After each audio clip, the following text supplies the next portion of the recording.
Hello friends, हम लोग एक बार फिर आप सभी लोगों के सामने अपनी अगली क्लास लेकर इंडियन कॉन्स्टिट्यूशन में हम लोग अपने टोटल 50 ले चुके हैं और 16th लेक्चर है।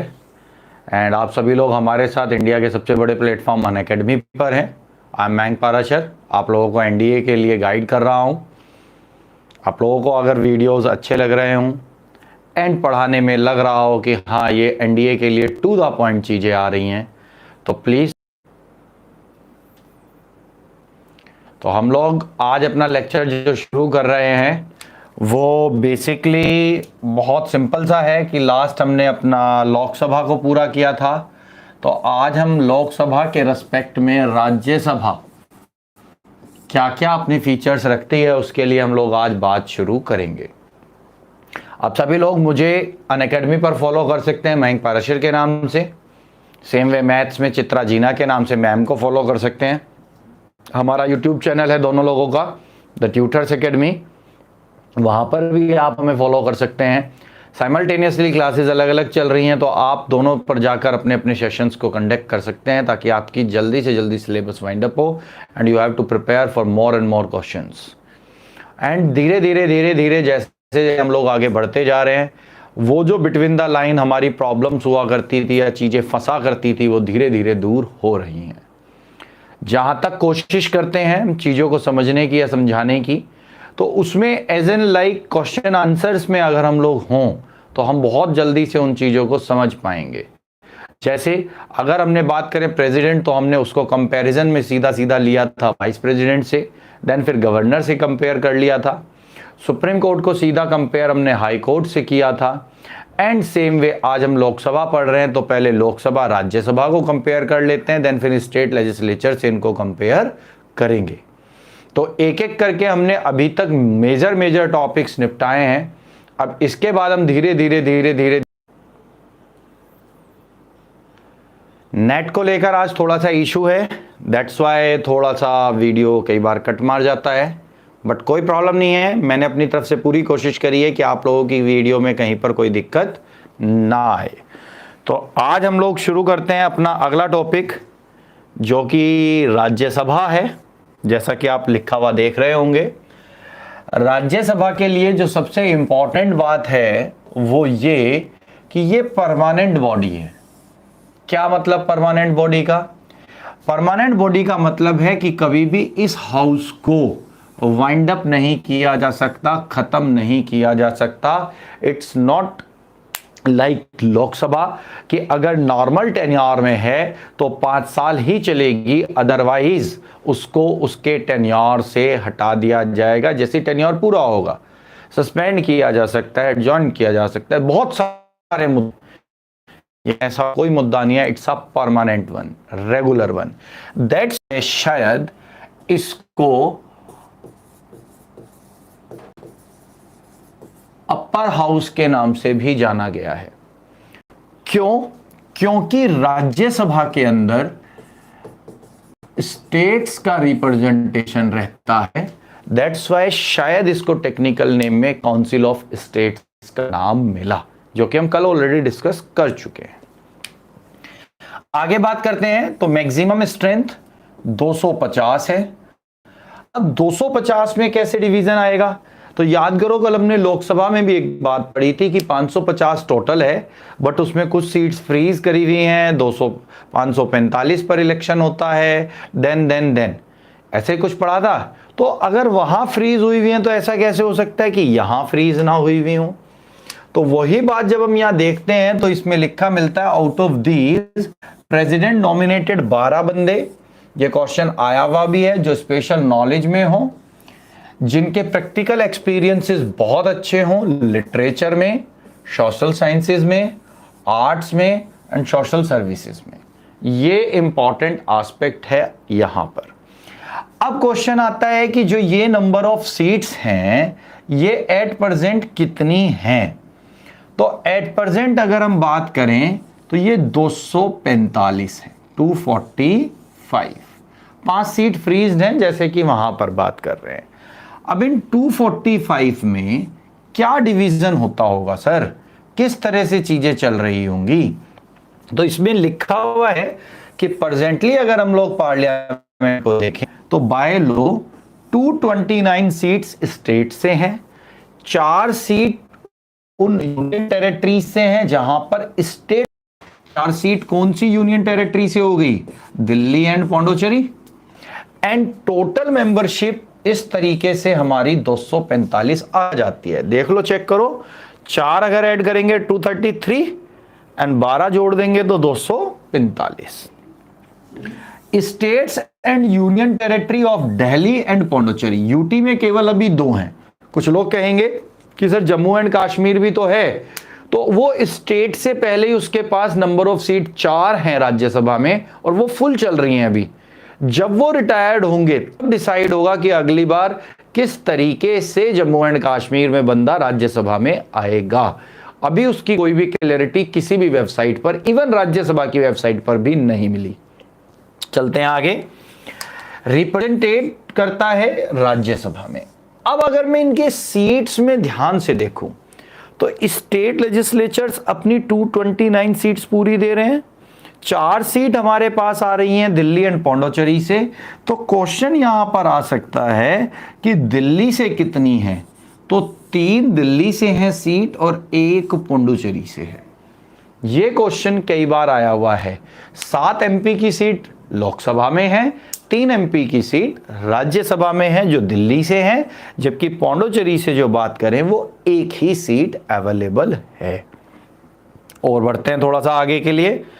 जब और थोड़ा सा हम आगे के लिए चीजों को लेकर चलते हैं तो हमारे पास आता है रिप्रेजेंटेटिव्स। अब ये रिप्रेजेंटेटिव्स किन के लिए बात कर रहा है? वो जो स्टेट्स में हैं are elected by the member of the state legislative assembly. That means जो भी यहां पर रिप्रेजेंटेटिव्स आएंगे स्टेट से, उनको चुन कौन रहा है? इलेक्ट कौन कर रहा है? इलेक्ट उनको कौन कर रहा है, जल्दी से बताइए? That is MLA। MLA, member of legislative assembly. किस बेसिस पर? प्रपोर्शन रिप्रेजेंटेशन या प्रपोर्शनल रिप्रेजेंटेशन। प्रेसिडेंट और वाइस प्रेसिडेंट केवल 2 ही इलेक्शंस में हमने ये बात पढ़ी थी। आगे बात करते हैं 2 सिंगल ट्रांसफरेबल वोट। अगेन अगर हम इसी में बात कर लें तो सिंगल ट्रांसफरेबल वोट भी किसमें थी? Election of president and vice president. States are represented on the basis of their population. तो अगर राज्यसभा को एक बेस्ट डिस्क्राइब करा जाए तो राज्यसभा को डिस्क्राइब करने का एक सिंपल सा तरीका है कि जो उसके अंदर मेंबर्स आ रहे हैं, जैसे सपोज मैंने कहा उसके अंदर एमपी आ रहे हैं, तो एमपी आएंगे कहां से? जो स्टेट के अंदर एमएलए हैं वो अपने में से चुनेंगे। अब क्या जो एमएलए अपने में से चुनेगा वो वहां से रिजाइन कर देगा क्या उसको उस समय पर रिजाइन करना पड़ेगा? तो आंसर आता है नो। ये एमएलए उन मेंबर्स को चुनते हैं जिनको उनकी जो पार्टी है उसकी मेजॉरिटी से डिसाइड किया जाता है। जिस मेजॉरिटी से उन्हें डिसाइड किया जाता है उसी से ये एमएलए ने चुनते हैं और फाइनली ये एमएलए जो हैं क्या बन जाते हैं? Member of parliament, Rajya Sabha. अब जैसे एक इंपॉर्टेंट एस्पेक्ट बताता हूं, मैं अपने यहाँ का एक एग्जांपल लेता हूं मेरठ का। देखिएगा मेरठ के एग्जाम्पल में मैं क्या बता रहा हूं। मेरठ के एग्जाम्पल में एक बहुत कॉमन सी बात थी कि यहां पर मेयर का एक इलेक्शन था, उसको एक बीजेपी के जो भी कैंडिडेट थे वो हार गए। बहुत सीधी सी बात बोल रहा हूं, वो क्या कर गए? हार गए। यहां तक किसी को कोई प्रॉब्लम? अब बीजेपी ने ध्यान दिया कि अगर इस कैंडिडेट को देखा जाए तो तो इसे हमें रिप्रेजेंटेशन इसलिए देना पड़ेगा क्योंकि ये एक पर्टिकुलर उस कास्ट एंड कम्युनिटी से आते हैं कि इनको अगर वहां भेजा या पोस्ट पर भेजा तो वो वोट बैंक हमारे साथ जुड़ सकता है। तो जो एक मेयर की पोस्ट पर काम कर रहे थे उन्हें उठाया गया और राज्यसभा में as an member of parliament भेज दिया गया। भेजने का काम किसने करा? MLA of BJP. क्यों? क्योंकि जो यूपी में बीजेपी है उसकी अपनी MLAs में मेजोरिटी है, वो मेजोरिटी से गवर्नमेंट में है। तो जो उनके कोटे में आई, बंटवारे में सीट्स आई, वहां से चुनकर उन्होंने भेज दिया। एक आदमी मेयर बनकर जिंदगी में कभी राज्यसभा जाने की बात नहीं सोच सकता था। पॉलिटिकल इतनी जल्दी अपग्रेडेशन नहीं होता, बट उन्हें वहां भेजा गया। ये मेरठ का लाइव एग्जाम्पल है। नाम है उनका मिसेस कांता कदम, जो पहले मेरठ में इलेक्शन लड़े थे मेयर का, बट अनफॉर्चुनेटली उनका इलेक्शन नहीं निकला एंड उन्हें बीजेपी ने राज्यसभा भेजा था। तो ये बहुत बेसिक सी टर्मिनोलॉजीज हैं जिनको हमें यहां पकड़ना होगा। दूसरा इंपॉर्टेंट एस्पेक्ट ये क्वेश्चन है जो कई बार आ चुका है कि हमारे पास राज्यसभा में कोई भी SC या ST की सीट खाली नहीं है, या वी कैन से कोई ST या SC के लिए रिप्रेजेंटेशन नहीं है सेपरेट। नॉर्मल आएगा जो जनरल आएगा, दैट मीन्स रिजर्व सीट्स नहीं होंगी। जबकि लोकसभा में हमने पढ़ा था SC ST के लिए रिजर्व सीट्स होंगी। इवन SC ST अपने इलेक्शन में तो SC ST लड़ेंगे, बट उनके साथ साथ वो जनरल इलेक्शन में भी पार्टिसिपेट कर सकते हैं, क्योंकि जनरल कंडीशन में कॉन्स्टिट्यूशन ने कहीं नहीं लिखा कि SC ST पार्टिसिपेट करेंगे या नहीं करेंगे। चलें आगे। जब कैंडिडेट के लिए बात करते हैं तो वो इंडिया का सिटीजन हो, 30 साल उसकी उम्र हो। याद करो राज्यसभा में लोकसभा में वो 25 साल थी। एक पार्लियामेंट्री इलेक्टर हो इन द स्टेट इन विच, जिससे वो इलेक्शन लड़ रहा हो, जहां से वो राज्यसभा में आने की बात कर रहा हो, एटलीस्ट वहां का वो रेजिडेंशियल मेंबर हो। जैसे आप चेक करिएगा, पुराने prime minister mister Manmohan Singh जो थे राज्यसभा से आया करते थे और उनका रिप्रेजेंटेशन असम से होता था। ये चेक करिएगा, आपको वहां पर मिल जाएंगी इंफॉर्मेशन। अगला, other prescribed by the parliament time to time. भाई जब जब पार्लियामेंट जैसी जैसी गाइडलाइंस बनाएगा उनको फॉलो अप करना पड़ेगा। तो अगर हम इसे लोकसभा से कंपेयर करें तो पहली बात यह आ गई कि रिजर्व सीट नहीं है। दूसरा, एज में चेंज आ गया। तीसरा, यहां प्रोपोर्शनल रिप्रेजेंटेशन है, जबकि लोकसभा में प्रोपोर्शनल रिप्रेजेंटेशन का कोई काम नहीं है।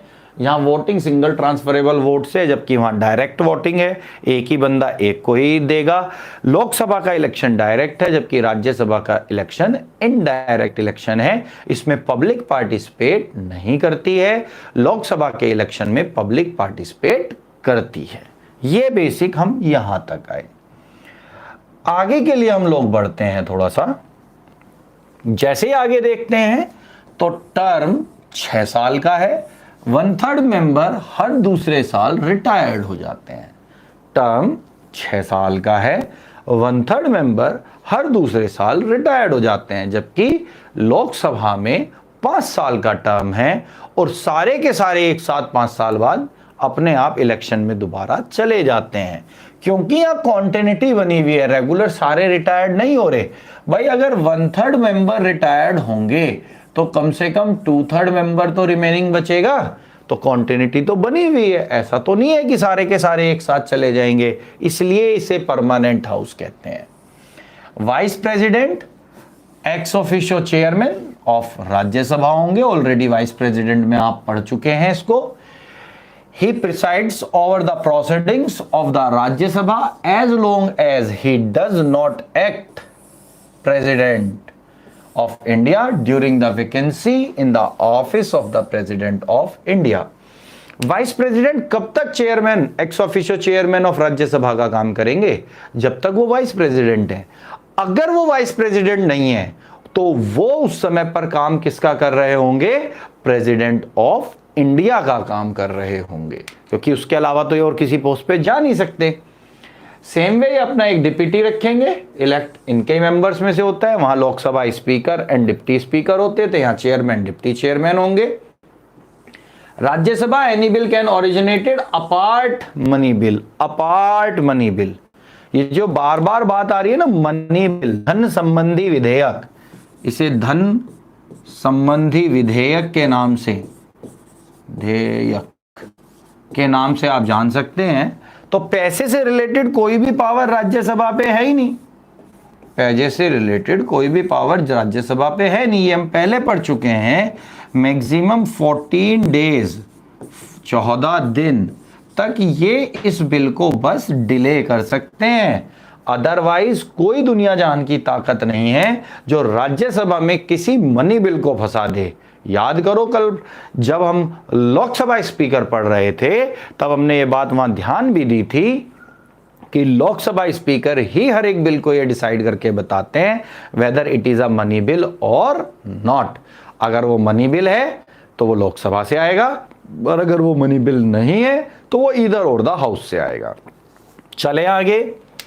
जब हम लोग इसके बाद आगे के लिए बढ़ते हैं तो हमारे सामने फिर कुछ चीजें आके खड़ी होती हैं जो थोड़ा सा इंपॉर्टेंस रखती हैं।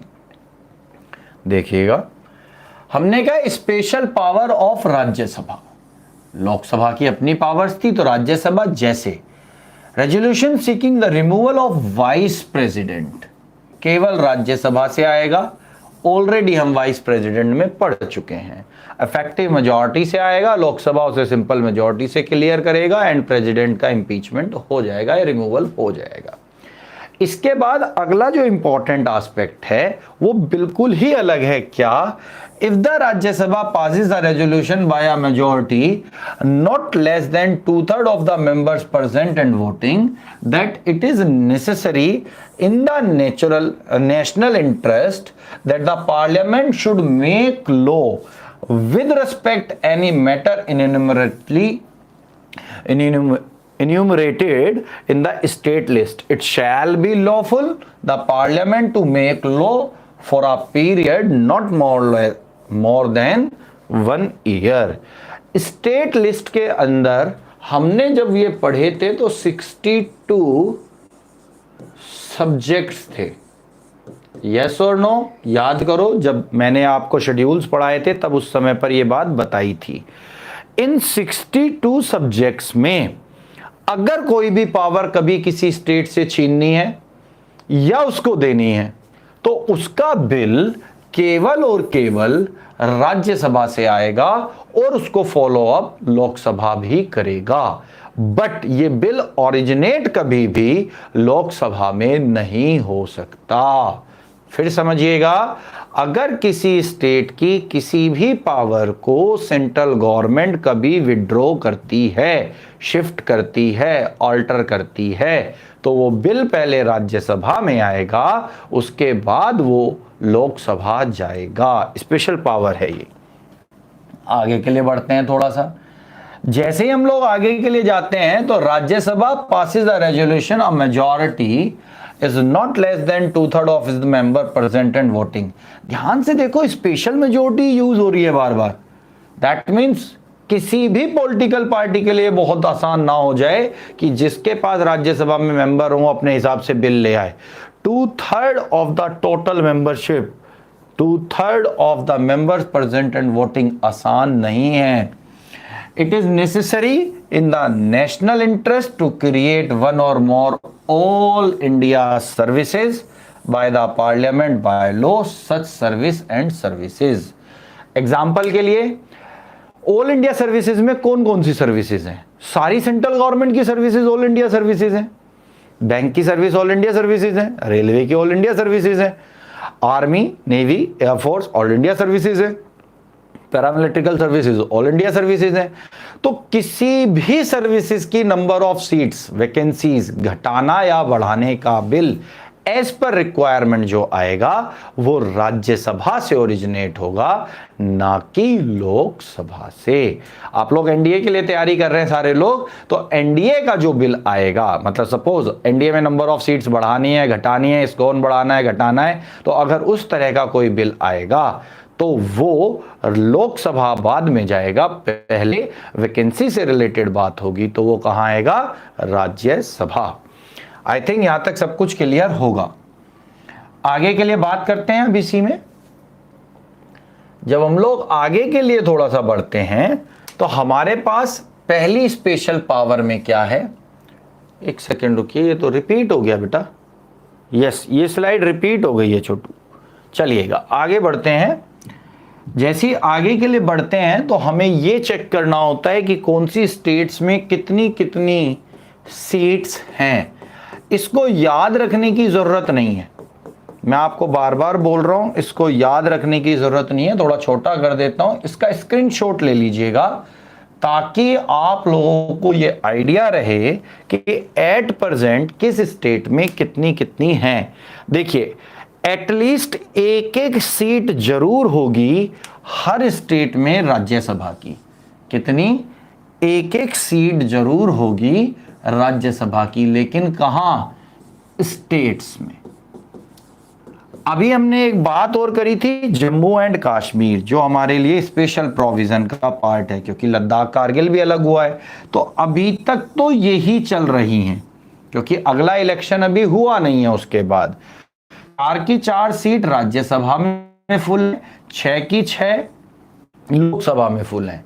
जब अगली बार का इलेक्शन आएगा तो एग्जैक्टली पता चलेगा कि लोकसभा को कितनी है जम्मू एंड कश्मीर से, एंड राज्यसभा को कितनी अलॉट हुई हैं। तो ये तब चेंज होंगी। कर्नाटका एंड केरला, ये सब आपके सामने देख लीजिए, एटलीस्ट एक सीट जरूर होगी। सेम वे आगे बढ़े, फिर से देखो, ये नॉर्थ ईस्ट की स्टेट्स आ गई, देख लीजिए, मणिपुर, मेघालय, मिजोरम, नागालैंड। फिर आ जाओ, एक सीट फिर आ रही है तो पक्का, ये देखो सिक्किम आ गया, एटलीस्ट एक जरूर होगी। और आगे बढ़ो, जैसे ही आगे बढ़े तो यहां पर आ जाइए, एक फिर से आ गई तो त्रिपुरा की बात कर रहे हैं, यहां 3 आ गई तो ये उत्तरांचल की बात है। अब यहां देखो ब्लैंक है, तो ये पक्का यूनियन टेरिटरी होंगी, अंडमान हो गया, चंडीगढ़ हो गया, दादर नागर दमन दीव। लेकिन यहां 3 और यहां 1 हो गया, तो याद करो ना, दिल्ली में और पौंडोचेरी में तो स्टेट लेजिस्लेचर है। क्या चीज, स्टेट लेजिस्लेचर अवेलेबल है, जबकि लक्षद्वीप में स्टेट लेजिस्लेचर अवेलेबल नहीं है, तो वहां राज्यसभा का भी रिप्रेजेंटेशन नहीं है। यहां तक क्लियर हुआ। अब आओ यहां देखो, मैक्सिमम नंबर ऑफ सीट्स 80 और 31 किसके पास हैं, यूपी के। तो ये भी आपको याद रखने वाली बात होगी। यहां तक किसी को कोई डाउट हो तो प्लीज कमेंट बॉक्स में नीचे लिख दीजिएगा, ताकि जब मैं कमेंट्स आपके देख रहा हूं तो मैं आपको रिप्लाई यहां पर कर पाऊं। तो यहां तक आई थिंक किसी को कोई प्रॉब्लम नहीं होगी। आगे के लिए बात शुरू करते हैं। जब आगे ही हम थोड़ा सा और चलते हैं तो हमें सबसे पहली बात देखनी होती है कि जो दोनों हाउसेस हमारे हैं उनके बीच में इक्वलिटी कैसे आ रही है। कैसे इक्वलिटी आ रही है, तो कॉन्स्टिट्यूशन जो है वो बहुत सारी चीजों को ऐसा बनाए हुए है जिससे ये इक्वलिटी आती है। कैसे, जितनी भी रिपोर्ट्स हैं कॉन्स्टिट्यूशन के, जितने नंबर ऑफ पेजेस हैं, जितने उनसे पास होने वाले बिल हैं, वो दोनों हाउसेस के सामने आएंगे। ये इक्वलिटी रखी गई है। Notably amongst are the budget, supplementary demands of the grant, जैसे अभी यूपी गवर्नमेंट, हर स्टेट गवर्नमेंट मांग रही है। Ordinance, proclamation issued on president, reports on the constitutional and stationary functions such as the Corporator Auditor General, Comptroller Auditor General, Finance Commission, Commission of the Scheduled Caste, Scheduled Tribe, Backward Class या Other Backward Class बोला जाता है, Commission on Minorities, Linguistic Minorities, इस तरह का ये Finance Commission आ जाएगा। या इसके अलावा आप यूपीएससी की कोई रिपोर्ट होगी, सुप्रीम कोर्ट का दिया हुआ कोई डिसीजन होगा, लाइक दैट जितनी भी चीजें हैं ये सब कहाँ चली जाएंगी, इक्वलिटी में। आगे बढ़ते हैं थोड़ा सा, जैसे आगे देखते हैं तो वाइस प्रेसिडेंट और प्रेसिडेंट का जो इलेक्शन है, उस पूरे के पूरे इलेक्शन में दोनों हाउस बराबरी का दर्जा रखते हैं। सेम वे इम्पीचमेंट में आ जाइए, हाई कोर्ट का हो, सुप्रीम कोर्ट के जज का हो, प्रेसिडेंट का हो, या जजेस of supreme court high court combined, किसी का भी हो, मतलब रिमूवल, एंड कैग का हो, तो ये पूरा का पूरा जो है ये इक्वलिटी शो करता है।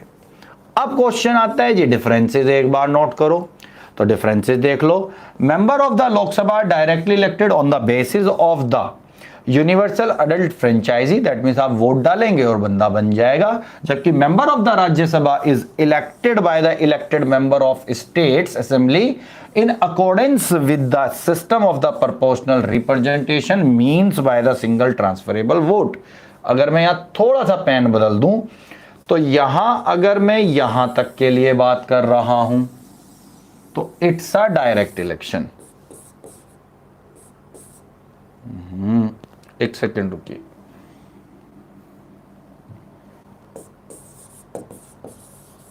Direct election. और अगर इसके लिए बात कर रहे हैं तो इन डायरेक्ट इलेक्शन। ये सिंपल सी बात याद रखिएगा कि अगर कभी भी हम राज्यसभा के लिए जा रहे हैं तो हमारे रिप्रेजेंटेटिव्स अपने आप हमारे बिहाफ पर एक बंदा आगे चुनकर भेजते हैं, जिसको हम इनडायरेक्ट इलेक्शन बोलते हैं, और लोकसभा में तो हम सीधा सीधा खुद ही वोट डालते हैं। आगे के लिए और बढ़ें इसमें तो और चीजें हमारे सामने आनी शुरू होती हैं। देखिए क्या, अगर हम देखें तो डिफरेंस बिटवीन लोकसभा में नॉर्मल लाइफ जो है इसकी 5 साल है, जबकि राज्यसभा एक परमानेंट बॉडी है, इसकी कोई लाइफ खत्म नहीं होती। क्यों? और 6 साल में 1/3 मेंबर ही तो रिटायर्ड होंगे। तो मैंने अभी ध्यान से याद करो, जब सेशन शुरू किया था तभी बताया था कि 2/3 तो आगे कंटिन्यू करते ही रहेंगे। आगे राज्यसभा नॉमिनेटेड 12 मेंबर्स को अपॉइंट किया जाता है, जबकि लोकसभा में कोई नहीं है। अब कोई कहे नहीं सर 2 एंग्लो इंडियन तो हुआ करते थे। बेटा 2 एंग्लो इंडियन पहले हुआ करते थे, अब एंग्लो इंडियंस की कोई पोजीशन लोकसभा में नहीं है। अब हम बात करते हैं सीजन ऑफ पार्लियामेंट की। भैया बैठ के कब कब बात करेंगे, तो season period of the time between the meetings of parliament and उनका कैसे सुचारू रूप से वहां पर सारी चीजों को देखना, बिल्स को पास करना, डिस्कशन करना, ये सारा पार्ट सेशंस ऑफ पार्लियामेंट में है। सेशन ऑफ पार्लियामेंट में बेसिकली 3 मेजर सेशंस हैं, जिनमें सबसे बड़े की बात करें तो बजट सेशन है, जिसे हम लॉन्गेस्ट सेशन के नाम से जानते हैं। फरवरी, मार्च, अप्रैल और मई लगभग 4 महीने रहता है। मानसून सेशन जुलाई अगस्त में आता है, कई बार ये अगस्त सितंबर में भी आ सकता है। तो ये नहीं जरूरी है कि जुलाई अगस्त, मैंडेटरी जुलाई अगस्त है, बट सितंबर अक्टूबर मतलब अगस्त सितंबर तक भी हो सकता है। विंटर सेशन नवंबर से दिसंबर है, शॉर्टेस्ट है, बहुत छोटा सेशन होता है। सर्दियों में एक बार सारे लोग मिलते हैं एंड काम शुरू हो जाता है। आगे बात करते हैं effects of Lok Sabha resolution. All business pending before Lok Sabha lapse, अगर वो वहां हट जा रही है। सपोज नरेंद्र मोदी जी ने जितने बिल इस समय लाए हुए हैं और अनफॉर्चुनेटली कोरोना की वजह से वो बिलों की सिटिंग नहीं चल रही है, उन पे डिस्कशन नहीं हो रखा है, और खुदा ना खास्ता अगर नरेंद्र मोदी जी की गवर्नमेंट या बीजेपी गवर्नमेंट गिर जाती है तो लोकसभा में उनके लाए हुए सारे बिल लैप्स कर जाएंगे, वो अनसक्सेसफुल हो जाएंगे। क्यों? क्योंकि गवर्नमेंट उन्हें पास नहीं करा पाई। However the resolution of the Lok Sabha also affect the business pending before Rajya Sabha in a certain extent. कुछ ऐसी चीजें भी हैं जिसमें राज्यसभा में गए हुए भी कुछ बिल आपके गड़बड़ कर जाते हैं, लैप्स हो जाते हैं। 3 कैटेगरी हैं, bill pending in Rajya Sabha which has been passed by Lok Sabha shall not lapse. फिर से चेक कर लीजिए, bill is in Rajya Sabha, Rajya Sabha वो बिल पहुंचा था और लोकसभा ऑलरेडी उसे, which has not been passed by Lok Sabha, Lok Sabha से अभी वो पास नहीं हुआ था। तो जो नई लोकसभा आएगी वो उसे पास कर लेगी, तो ये नहीं होगा कि ये पिछली लोकसभा का बिल था। Got it. Bill which is pending in Lok Sabha lapse, अगर कोई बिल लोकसभा में राज्यसभा से पास होके आया बट वो लोकसभा में अटका हुआ है, लैप्स कर जाएगा। Bill passed by Lok Sabha and is pending in Rajya Sabha, lapse. Lok Sabha pass कर रही है, राज्यसभा में वो आया है, लैप्स। सिर्फ एक कंडीशन है जिसमें लैप्स नहीं कर रहा है कि बिल पेंडिंग है राज्यसभा में, दैट मीन्स राज्यसभा से ओरिजिनेट हुआ था एंड अगली जब तक वो वहां से पास होकर लोकसभा पहुंचता तब तक लोकसभा गिर चुकी थी। अब दोबारा से जब लोकसभा चुनकर आएगी तो नई लोकसभा उसे देखेगी और पास करेगी। ऐसी कंडीशंस में क्या होगा, ऐसी कंडीशंस में कुछ कॉन्स्टिट्यूशन की स्पेशल चीजें सामने आती हैं, जैसे article 108 joint session. Joint session से रिलेटेड एनडीए में बहुत बार क्वेश्चंस आए हैं। केवल 2 ही सर्कमस्टेंसेस हैं जब जॉइंट सिटिंग प्रेसिडेंट बुला सकते हैं। एक स्पेशल एड्रेस, याद करिए स्पेशल एड्रेस, हर साल जॉइंटली या सेपरेटली प्रेसिडेंट एड्रेस करते हैं दोनों हाउसेस को। सेकंड, आइदर लोकसभा और राज्यसभा को आफ्टर इलेक्शन भी वो जॉइंटली या सेपरेटली एड्रेस कर सकते हैं, कोई प्रॉब्लम नहीं है। आफ्टर दैट क्या आता है, for the resolution the deadlock over the passage of a bill 3 circumstances, जिसमें डेडलॉक को हटाने के लिए पार्लियामेंट में जॉइंट सिटिंग बुलाई जा सकती है। क्या, अब क्वेश्चन ये आता है कि वो सर डेडलॉक वाली कंडीशंस क्या क्या हैं, जरा वो क्लियर कर दो पहले। आ जाओ। डेडलॉक 3 तरीके का है। क्या, अ bill passed by one house and is rejected by other. अगर यहां सपोज लोकसभा से गया, मैं इधर दूसरा पेन यूज कर लेता हूं, अब देखिएगा, अब इसे ब्लैक कलर से नहीं, चलिए ब्लू कलर से, और चलिए कोई और सा कलर ले लो यार, पर चलो। लोकसभा से पास हुआ बट राज्यसभा ने रिजेक्ट कर दिया, इधर राज्यसभा से पास हुआ और इधर लोकसभा ने रिजेक्ट कर दिया, इमीडिएट जॉइंट सिटिंग आएगी, कोई नहीं रोक सकता इसको, क्योंकि यहां पर होगा क्या, लोकसभा राज्यसभा आमने सामने आ गए हैं, इसलिए जॉइंट सिटिंग रिक्वायर्ड हो गई है। आगे लिखा है the amendment made by the one house is not acceptable, आपको दिख रहा होगा, is not acceptable to the house where the bill originated. Suppose कोई बिल लोकसभा ने पास किया, यहां लिख देता हूं, वो राज्यसभा गया, राज्यसभा ने कहा इसमें अमेंडमेंट्स हैं, ये चीजें चेंज कर दीजिए। वो बिल लोकसभा आया और इन्होंने कहा नहीं, इसे चेंज करने की कोई आवश्यकता नहीं है, तो डेडलॉक बन जाएगा कि एक हाउस कह रहा है उसमें अमेंड करो, दूसरा कह रहा है कोई आवश्यकता नहीं है, तो जॉइंट सिटिंग आएगी। इन केस कोई बिल 6 महीने से ज्यादा पेंडिंग रह जाए ईदर और द हाउस के वर्किंग डेज में, दैट मीन्स 6 महीने तक वो बिल पास ही नहीं हुआ ईदर और द हाउस से, वर्किंग डेज बोल रहा हूं मैं फिर से, क्योंकि रेगुलर तो हाउसेस भी नहीं बैठ रहे ना, तो वो यहां पर इंपॉर्टेंट है, तो जॉइंट सिटिंग आ जाएगा। अब आगे के लिए जब हम बढ़ते हैं तो इसी में क्या क्या इंपॉर्टेंट चीजें हैं देखिएगा।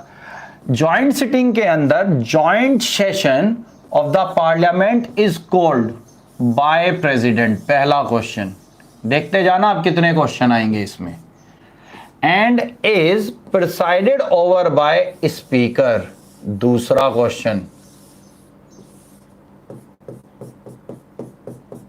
And of Lok Sabha, in his absence deputy speaker of Lok Sabha, in his absence deputy chairman of Rajya Sabha, in his absence any senior most member of the parliament who is agreed by the house. अब यहां check करो vice president नहीं आए, क्यों, he is the x officio chairman, वो हैं तो vice president ना, उसके साथ साथ वो इस काम को देखते हैं, तो उनका यहां पर नाम फिर नहीं आता। आगे डेडलॉक का मतलब क्या है? तो डेडलॉक तो यही हो गया ना भाई, 50-50, 50-50% दोनों साइड चला जाए। A bill reserved by a majority of total members of both the house present and voting. That means 50% plus vote जिसके भी फेवर आएंगे, बिल के फेवर में अगेंस्ट में, वो बिल फाइनल हो जाएगा, एक्सक्लूडिंग द मेंबर जो एब्सेंट हैं उस दिन, उनको हटा दिया जाएगा। आगे के लिए बात कर लेते हैं। आगे जब हम लोग इसी में बढ़ते हैं तो हमारे सामने इसी की और इंपॉर्टेंट बातें खड़ी हो जाती हैं। क्या? लोकसभा के अंदर 545 मेंबर, लार्जर मेंबरशिप है, इट विल प्रिवेल्स। क्यों? क्योंकि इसके रेस्पेक्ट में राज्यसभा में कितने हैं? 245। तो अगर वो बिल लोकसभा का था तो लोकसभा अपने अकेले दम पर उस बिल को निकाल कर ले जाएगी। उसका सिर्फ रीजन इतना है क्योंकि लोकसभा के अंदर नंबर ऑफ मेंबर्स रेस्पेक्टिवली ज्यादा हैं, जबकि राज्यसभा में मेंबर्स कम हैं। 3 bill: dowry prohibition bill 1961, banking service commission bill 1978 and prevention of terrorism bill 2002। 3 पास हो चुके हैं। इसके अलावा अभी कोई जॉइंट सिटिंग नहीं हुई है। Only in Indian history 3 times we have seen the joint sitting in our parliament. तीनों का नाम याद रखने की आवश्यकता है। आगे के लिए थोड़ा सा बढ़ जाते हैं। जैसे ही आगे के लिए बढ़ते हैं तो अगला क्वेश्चन आ जाता है स्टार्ड क्वेश्चन। स्टार्ड क्वेश्चन क्या है? These are the questions that are the answered orally in the house by the minister concerned during the question hour। जिस समय पर जिसने वो क्वेश्चन पूछा, और अगर वो स्टार्ड क्वेश्चन है तो सिंपल सी बात है, उसे खड़े होना है रिगार्डिंग मिनिस्टर को, मेंबर को, और जिस मेंबर ने वो क्वेश्चन पूछा है उसको रिप्लाई कर देना है कि भाई आपके अकॉर्डिंग, हमारे अकॉर्डिंग इसमें ये चीजें आपने पूछी थी और ये इसके आंसर है, ऑरली रिक्वायर्ड है आंसर, जो कि मैंने यहां कहीं मार्क किया है। जबकि जैसे ही आप अनस्टार्ड क्वेश्चन में आएंगे, अनस्टार्ड क्वेश्चंस के अंदर you have given a time. That means पूछने वाले बंदे को ये बताना पड़ेगा कि आपको स्टार्ड क्वेश्चन पूछना है अनस्टार्ड। अनस्टार्ड में आपको रिटन आंसर चाहिए, written answer with facts and file, with facts and file. तो यहां पर यही है, क्योंकि आंसर रिटन में चाहिए तो इट विल टेक टाइम, और वो टाइम पूरा उन्हें मिलता है मेंबर को। इन एनी केस पूछने वाला मेंबर ये कहता है नहीं अनस्टार्ड क्वेश्चन है बट मेरे पास टाइम भी नहीं है, आप ओरली भी दे सकते हैं, तो ओरली भी वहां आंसर दिया जा सकता है। आपने देखा होगा संसद में कई बार मिनिस्टर्स एक फर्रा सा लाते हैं, उसे पढ़ पढ़ के वो जवाब दे रहे होते हैं, वो यही हैं अनस्टार्ड क्वेश्चंस। इसके बाद जब हम लोग आगे के लिए बढ़ते हैं तो हमारे साथ में आता है अलॉटमेंट टाइम। अलॉटमेंट टाइम के लिए both Rajya Sabha and Lok Sabha member has given least 5 clear days to notice both the starred and unstarred question. लगभग 15 दिन का टाइम देना चाहिए, ये लिखा गया है, बट कई बार ऐसा होता है कि 15 दिन का नहीं है, तो जो भी बेयर मिनिमम टाइम में वो आंसर कर दे वो यहां रखे जाते हैं। इसी तरह से एक आते हैं that is short notice questions. इनका भी आपको पूछने वाले पर ही डिपेंड करता है कि विद इन उसे 14 डेज रिटन में आंसर चाहिए या आंसर ऑरली चाहिए। ये सिंपल जो है पूछने वाले पर डिपेंड करता है। और आज का लास्ट बट नॉट लीस्ट जो कि इंपॉर्टेंट है, एनडीए में कई बार आया हुआ इसका क्वेश्चन है, अलग अलग टर्मोलॉजीज हैं। मैं इन टर्मोलॉजीज को आपको एक बार पहले थोड़ा सा छोटा कर लें, क्या नहीं बड़ा ही करिए, चलिए टर्मोलॉजीज को क्लियर कर देता हूं पहले। लैम डक सेशन, अब ये मत कहना लंगड़ी बत्तखों का सेशन, इसका मतलब है एक्सएमपी। एक्सएमपी का मतलब पिछली बार की हमारी पार्लियामेंट का वो पार्ट थे, आइदर लोकसभा राज्यसभा, बट वो इस बार री इलेक्ट नहीं हो कर पाए, तो उनकी फेयरल पार्टी, उनको दिया जाने वाली विदाई समारोह लैम डक सेशन के नाम से आता है। अगला आ जाता है स्नैप वोट। स्नैप वोट का होता है डिमांड गवर्नमेंट साइड करा ले कि भाई आज हम इस बिल पे वोटिंग करा रहे हैं विदाउट एनी प्रायर इंफॉर्मेशन, तो उसको नाम दिया गया है that is snap vote. Pro tem speaker, जब तक स्पीकर ना आए तो मेंबर्स में से चुन के ही किसी को प्रोटम। ग्लूटाइन लैक ऑफ टाइम है और आपको कुछ अमाउंट XYZ कोई भी अमाउंट रिक्वायर्ड है तो आप कंसोलिडेटेड फंड ऑफ इंडिया से निकाल सकते हैं, बाद में उसकी एक्सप्लेनेशन वहां पर सबमिट करा दी जाएंगी, तो वो ग्लूटाइन है। And last but not least, जिसका क्वेश्चन 4-5 बार एनडीए आ चुका है, आर्टिकल 100C पूछा गया है, क्या है quorum?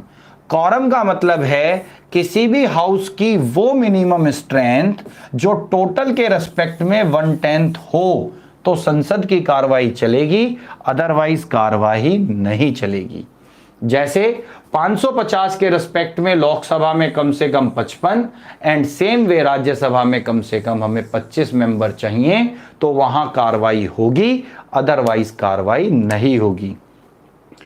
If at any time of the meeting of a house there is no quorum, it shall be the duty of the chairman and the speaker either the session adjourn करा जाए, वहां पर बंद किया जाए और सस्पेंडेड किया जाए until quorum पूरा ना हो जाए। जब तक quorum पूरा नहीं होगा किसी भी हालात में वहां पर वो बात नहीं कर पाएंगे, संसद कार्रवाई नहीं कर पाएगी। तो इस तरीके से हम लोगों का लोकसभा, राज्यसभा और उनसे related important aspects cover up होते हैं। कल हम लोग आगे के लिए इसमें थोड़ी सी बात शुरू करेंगे, जिसमें पहले मैं बात करूंगा पीएम के ministries, consolidated fund, contingency funds, उनकी कुछ पावर्स, कहाँ के वो चेयरमैन होते हैं, उन सब चीज़ों में, एंड फिर इसको सीधा सीधा उठा के स्टेट से कंपेयर कर लेंगे। तो अगर आपको क्लास अच्छी लगी है तो चैनल को सब्सक्राइब करिएगा, वीडियो को लाइक करिएगा एंड मुझे मयंक पाराशर के नाम से अनअकैडमी पर फॉलो कर सकते हैं। हमारा अपना YouTube channel the tutors academy के नाम से, आप उस पर भी हमें फॉलो कर सकते हैं। आज के लिए इतना ही। जय हिंद, राधे राधे।